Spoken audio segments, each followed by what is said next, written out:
শুক্রাণুর সংখ্যা বৃদ্ধি করার জন্য খাদ্য ব্যবস্থাপনা কেমন হওয়া উচিত বিষয়টি নিয়ে কথা বলবো আছি পুষ্টিবিদ নাহিদা আহমেদ।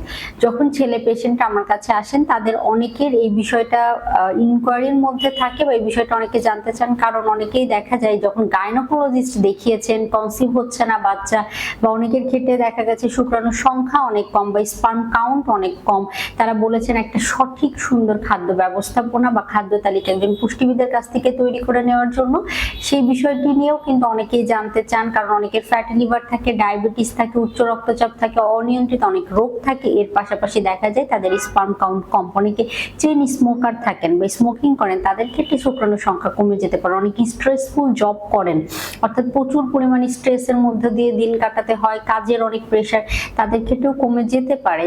এর পাশাপাশি শারীরিক নানা জটিলতা থাকলেও কমে যেতে পারে। তো সবার প্রথমে বলবো যে কেন কমে যাচ্ছে সেই কারণটা আইডেন্টিফাই করেন।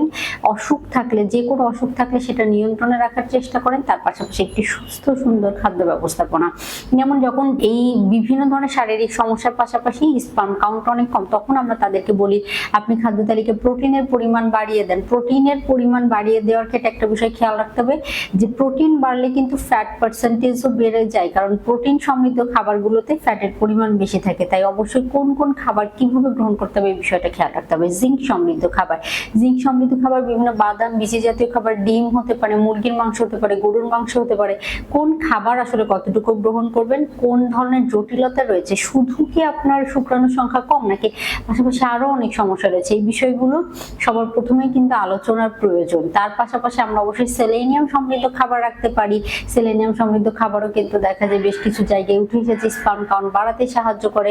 আবার আমরা আরেকটি বিষয় খেয়াল রাখবো omega 6, omega 3 fatty acid. Omega 6 এবং ওমেগা 3 ফ্যাটি অ্যাসিড শুক্রাণুর সংখ্যা বৃদ্ধি করতে পরোক্ষভাবে কাজ করে। ভিটামিন ডি এর অভাব যদি শরীরে থাকে তাহলেও কিন্তু ভিটামিন ডি এর অভাবেও শুক্রাণুর সংখ্যা বৃদ্ধি বা কম এই বিষয়টাকে কিন্তু অবশ্যই প্রভাবিত করতে পারে। আর আরেকটি বিষয় খেয়াল রাখতে হবে কোন খাবারগুলো রাখছেন তার থেকে গুরুত্বপূর্ণ আপনার একটা সুস্থ সুন্দর জীবন ব্যবস্থাপনা।